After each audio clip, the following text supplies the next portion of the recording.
Welcome to the Creative Play and Podcast Network. Join us as we share our favorite RPGs, one-shot games, tabletop games, reviews, and convention panels. Sit back and enjoy the show.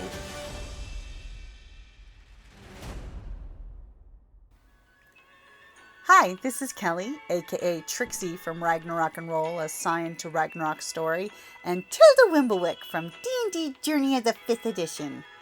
First off, I would just like to say thank you to everyone for listening to our varied adventures, as well as for rating us on iTunes and RPGpodcast.com.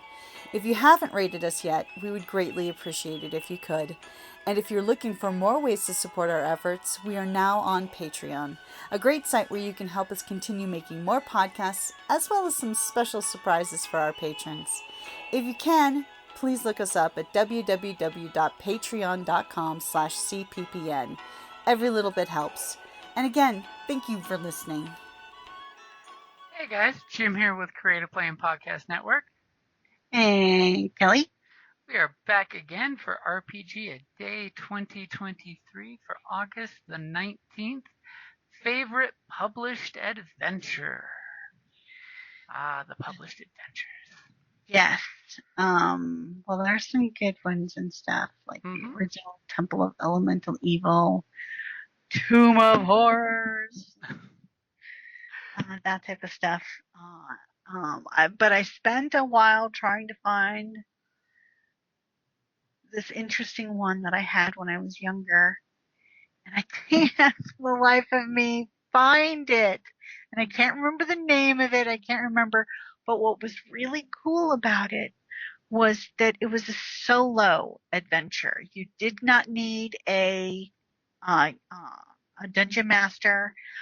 It had a map, it had adventure, and you had the clues and stuff, and you couldn't cheat exactly because it was written in that red ink, so you couldn't read it unless you put a red film over it, and they gave you a little card that had a red plastic, like a, film. So like the 3D goggles where you slide Exactly. it in the pocket and you can now reveal what the answer is in the card. Exactly.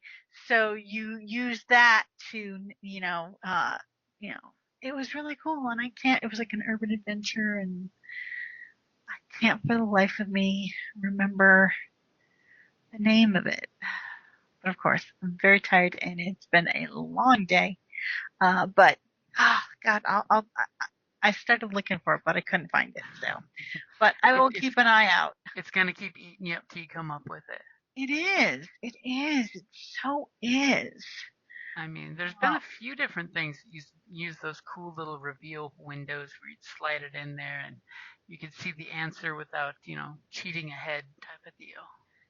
Yeah, but it was really nice because then, if you didn't have a group or anything, you could still, play. Mm-hmm. I thought it was, a lot of fun. And I never completely finished it because I lost the card. Nothing worse than losing the one piece you I need. know, you lost that piece, but it's like I could have fixed it, but then by then I kind of put it away, and then I never went back to it, and now for the life of me I don't know what happened to it. So, but of course, there's been many years in between. So, but how about you?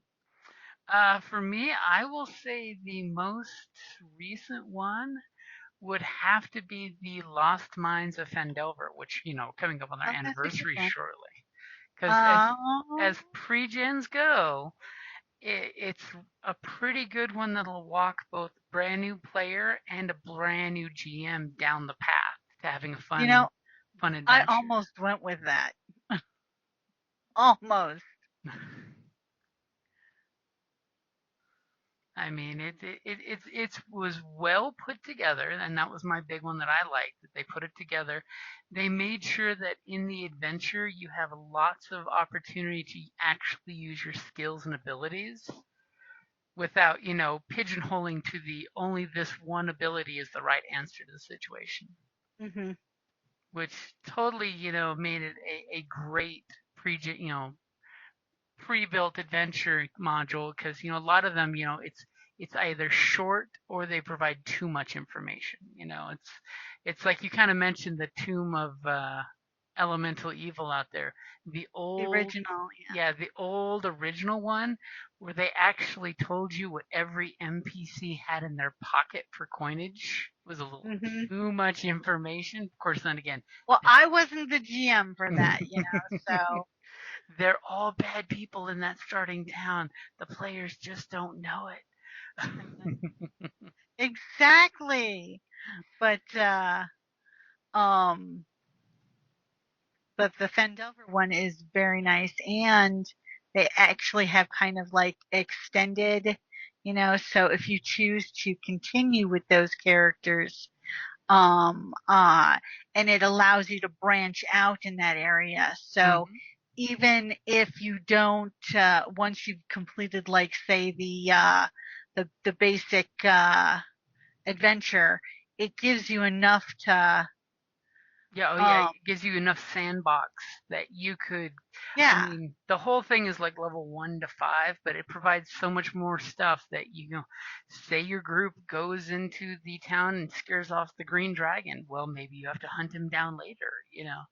It definitely provided enough mini encounters around town as well as the NPCs and how the group could bond with them, or the flaws and backgrounds, how you could bond. Like, let's be honest, the pre-gen that's the noble that wants to go fix up Vandover Manor, which happens to be full of the redcoats right now, the red cloaks. Yeah. There was total progression for a whole story arc for each character there. Hmm. The fact that the rogue used to be a Used to member of be a the red member, but cloaks, got drummed out, basically. and you had an issue against the glass wizard, Hmm. so it was And total motivation. yeah, and the ranger Hmm. uh wanted to save the town of, the Oak. It was something Oak.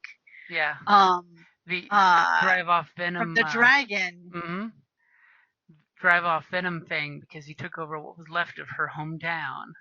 Uh-huh. Well, he drove everybody out. Hmm Well, the fact that everybody died from a natural occurrence didn't hurt either, but he got totally blamed for it.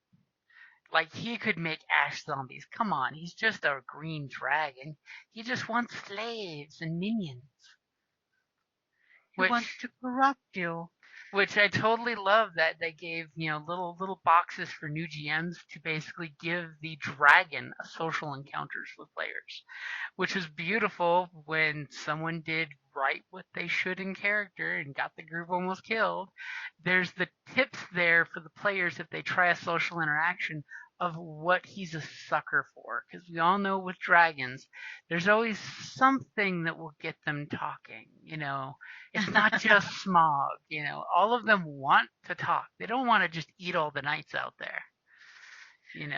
Every Well, dragon's some of them got do. a shtick. Well, you eat Some of the them knights, do. then you talk to the horse. Well, you can eat the knights and the horse. Whee! Mmm. Horse for breakfast. Mmm. Well, If you. it holds better than the humans. Mm-hmm.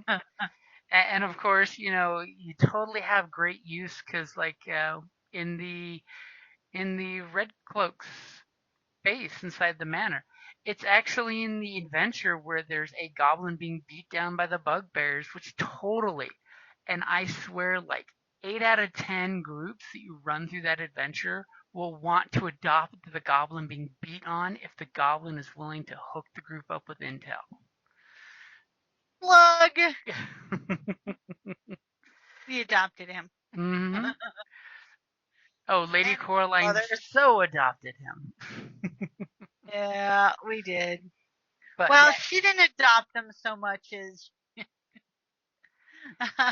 made them into valets. Um, and one of the things I loved in there is they actually added, like, it wasn't just quick static ambush on the side of the road. However, it starts with that. You know, you have this great deal of, oh, nobody's on watch? Okay, fine. And the ambush happens. But the fact that the encounters, each encounter had some great interaction with the environment. Like the Goblin Cave, where they have that pond that they've built up that they can just knock out the gate and flood the cave out. You know, that's totally a cool little inventive goblin way of protecting yourself. You know, besides, how many goblins did they probably drown while doing that? Well, almost got a halfling. Mm-hmm. I can't believe I rolled those 2 ones. And I hadn't played a halfling before. Mm-hmm. So I totally forgot that I can reroll 1. Oh my god, I almost drowned. And of course, you know, I do have a secondary mention besides D&D. I'll totally throw out there the Edge of Empire starter set, the Escape from Mos Shuta. Yeah. That's a really great sandbox adventure to teach your players how to play the Edge of Empire with the narrative dice, because it does a couple shortcuts in the first few fights to make it easier for your players. You know, it just totally gives you your initiative order so they can learn how initiative works before you roll initiative and do it in a real fight. Well, it's a nice box set because it came with the dice. Mm-hmm. And what was really interesting was that you had the pre-made character sheets, but they show how the character levels up, so to speak. Mm-hmm. So you start off with the 1 page for the brand new. It's like, oh, now you've got a little experience on your belt. This, you know, go to the next page. This is what, and it tells you how it did it and what it was doing. But then it shows you the more advanced character sheet. So I thought that was really helpful when learning the system. Oh, heck yeah. And the character portfolios are great because they're beautiful color. They give you the picture. The back of the booklet gives you the backstory, which if everybody reads it, they realize their backstories are pretty much tied together one way or another, which totally gives you more lean into the actual buy-in for the characters. But the big thing, too, is it also breaks down what your character can do on their turn, you know, with the whole action, maneuver, and incidentals, which really helps your players and gives you that picture showing you what the success looks like, the advantage looks like, the triumph, and all the negative stuff. So you can look at the dice and look at your portfolio and realize, okay, this takes out this takes out this. And it really does guide you to, you know, getting a cool adventure. And of course, I kept that one character for a few years that it was started out in there. So yeah, I very much enjoyed, and you know, I still like that character, but oh heck yeah, and it's beautiful in that it the smuggler guy is in trouble with the hut because he crashed another one of his ships. The repair droid totally knows that the Trandoshan bounty hunter ship is at the dock and what part is needed to get it flying again. The Wookiee totally knows, you know, that he wants to kill the Trandoshan, who just happens to may or may not be there, depending on how the group plays it. Well, I mean, Trandoshans and Wookiees tend not to get along. Yeah. But wasn't it also he was the Wookiee was also a fighter, a gladiator for. Yeah, he was a slave that convinced the droid, the medical droid, who's medical and technical droid, to cut him free, and he would get him out of there, being the muscle. Yeah. And then you have the first real mission is to get to the salvage guy in town and get, steal, or buy the missing MacGuffin part that the ship needs. And of course, then there was the whole, should we cause a droid rebellion? Because the guy was a jerk to his astromech. Which is totally you can trick him to get his astromech to giving you the part for free. You can trick him. You can intimidate him. You know, there's all kinds of different avenues you can take. And then you have to run off to Imperial Command and Control to get them to unlock the ship. That was the, you know, either slice it or charm it. Mm-hmm. And then there's the whole, the stormtroopers have been called in last minute. And then you get the players to have that last fun run when, the Imperials have TIE fighters coming after you. And then somebody rolls way too well, and you don't even have to worry about that fight. And another cool thing about that, as a starter set, Fantasy Flight Games and now Edge Studios had a second chapter of the starter set's adventure called The Long Arm of the Hutt, which is where you guys realize that your ship can only get so far on the hyperspace fuel you have, and you'll need to refuel, and conveniently, there's a job you can do on Ryloth that will get you more fuel. Oh, didn't we? I think we did that one. You kind of glazed over it because we kind of bypassed it and went to the next part, which was when you go to the Toydarian planet. And you basically find out that your Hutt friend is doing shenanigans and you're going to screw him over. And then eventually some gamer groups go back and kill Timo the Hutt. Mm-hmm. Because when you got a Hutt coming after you, there's only one way to deal with it. And that's strap on a metal bikini. Yeah. Choke the bastard until he dies, right? One of my earlier Star Wars groups, one of the bounty hunters was a Trandoshan sniper and basically shot a hole in the Hutt with a disintegrate array. And then the other guy took a thermal detonator and stuck it in the hole with his hand. And then the thug of the group cut the guy's hand out because it got stuck. Because the Hutt grabbed his hand like, "What are you doing, little one?" Well, it is really hard to kill a Hutt. Mm-hmm. And I totally gave them, since they shot a hole through his layers inside his body, that it totally bypassed that obnoxious soak of 10. Yeah, because that soak. I mean, those Hutts with those pistols they have that are the equivalent of a cannon from somebody else. But it was funny because that group, they actually managed to kill Timo. Good. That's not easy to do. And it took like 2 attempts to finally get him. The first one, they only took part of his tail.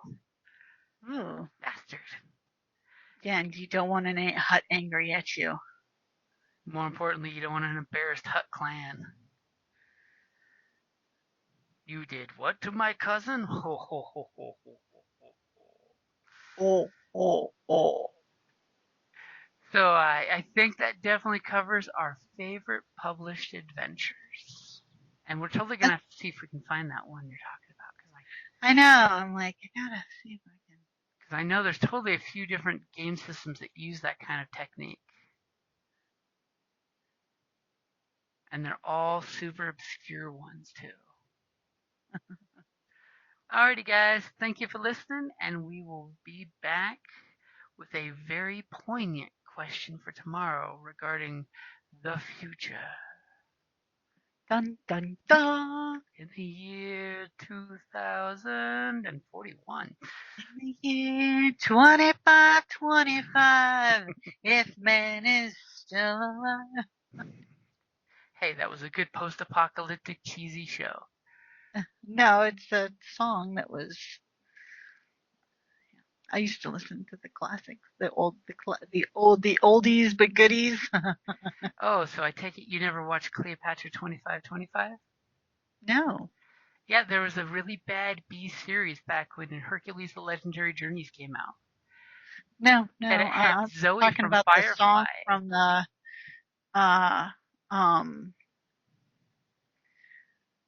I think it was the 70s, not the 60s. Mm-hmm. But that song was their theme song for the intro. Oh.